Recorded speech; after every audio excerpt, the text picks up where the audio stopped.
I am the witness, a keeper of stories untold, a silent observer of reality's cracks.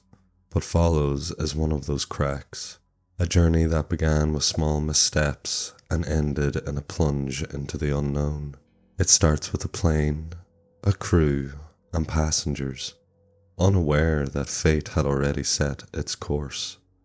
This is the story of one woman, caught in the spiraling dance of accidents and warnings that led them all to a place where the laws of the universe no longer applied. The sun hung low in the sky, casting an amber glow over the small airport. They were about to board, as passengers unaware of the thread of doom that had already begun to wind around them. The plane, Aero Pacific Flight 329, was bound for a distant location, its destination just another dot on the map for most of its passengers, but for one of them, this journey would be different. Her name was Sophie Price, a woman of mid-20s with a soft, unsure demeanour. She had never been one to think much of fate, always trying to take control of her own destiny.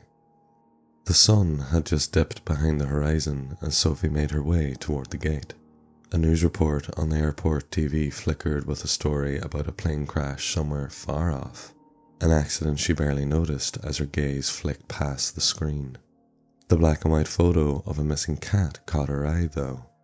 It was a strange photo, the cat's fur a shade of white so pure it almost glowed against the black backdrop. The caption said the cat was missing, last seen in an area near a crashed plane. The name under the cat's picture sent a shiver down Sophie's spine. Unfortunate. Unfortunate. It was strange. She couldn't place why, but the name sounded wrong, as if something about it lingered in her mind, like a word she couldn't recall but knew was important. Sophie tore her gaze away and shuffled forward, her pulse quickening as the gate loomed closer. As she approached the desk to check in, her eyes caught something else, an odd pamphlet posted on the wall near the gate. The words were faded and worn but still readable. The text was mostly unreadable, but what stood out were the circled letters, O-N-M-E. She frowned. Something about those letters seemed to claw at the edges of her awareness. The flight boarded smoothly, nothing out of the ordinary until Sophie took her seat and her eyes were drawn to a man across the aisle. His name was Henry Dalton, a man in his 40s, with greying hair and a look that seemed out of place in the sterile surroundings of the airplane. There was an odd feeling about him, something Sophie couldn't place. His eyes met hers briefly, and he offered a polite smile, but there was something unsettling about it. She looked away, but as she did, a pair of headphones from the overhead compartment fell straight into her lap. She jumped in surprise, glancing up to find that no one had even touched the compartment. Sophie's heart raced for a moment, but she chalked it up to coincidence. Just another accident. The plane filled with a mix of people, some chatting in their seats, others absorbed in their own world. Among them was Aaron Langley, practical and calm, with a penchant for finding logical explanations. He had no time for the supernatural, preferring instead to focus on reason and science. But that didn't stop him from noticing things were just a little too quiet, the hum of the engine almost drowned out by a strange tension. Beside him was Oliver Grayson, a man with an unsettling past. He had experienced the surreal when he stayed at a hotel that had one rule: never open the door if you hear knocking. When Oliver looked back at the others, a sense of foreboding settled in his gut.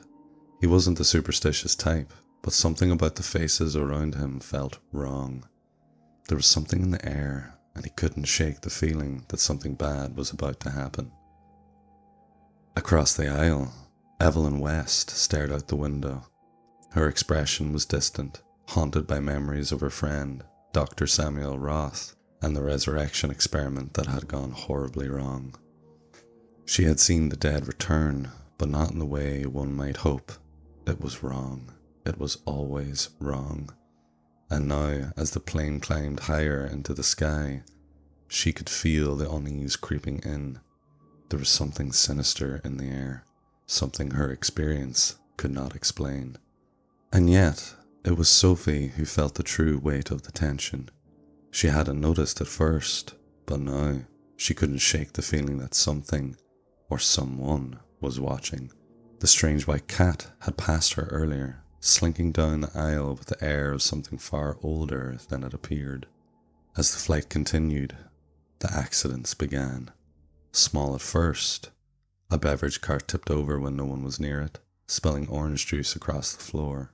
A woman's seatbelt buckle jammed when she tried to fasten it, and the cabin attendant had to fix it, muttering an apology. Then there was the sudden engine glitch, causing the plane to jolt unexpectedly. But none of this seemed extraordinary, just a string of unlucky moments that everyone shrugged off. But Sophie noticed something.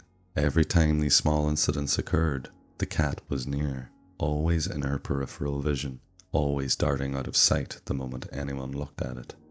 Then, it happened. The cat was near the cockpit. The door swung open unexpectedly, revealing a pilot with a blank, empty stare. Sophie watched, her heart pounding as the man suddenly collapsed, his hands shaking violently as the controls malfunctioned. Chaos erupted. The plane dipped, its wings shaking violently, and screams filled the cabin. The cat, the omen, was there, stalking the aisle, its eyes gleaming with an unearthly malice. Sophie screamed, but the world went black. Sophie awoke in a sea of black water, nothing dotting the sky besides the moon, which was bigger, closer. The moon spoke in a female voice. "You should have followed its hints. Now the omen has won. I will warn you of events to come when you sleep, Sophie." When Sophie woke again, the air was thick with the salty tang of the sea. She tried to sit up, but everything around her spun. The wreckage of the plane lay scattered around her in the sand, the Bermuda Triangle. The survivors emerged from the wreckage one by one. Henry was the first to speak. "Where are we?" Aaron shook his head, scanning the horizon. "This isn't anywhere we've seen before." Oliver, his face pale, looked around at the bizarre landscape that stretched before them. It was like a warped version of the world they knew, a jungle of twisted black trees and dark purple skies. Evelyn looked to Sophie, her voice shaking. "We're not in Kansas anymore," trying to lighten the mood. And then Sophie realized something. There was no sign of the white cat. The creature that had followed them, that had caused all the accidents, had disappeared. In this new world, the survivors of Flight 329 would have to learn to survive.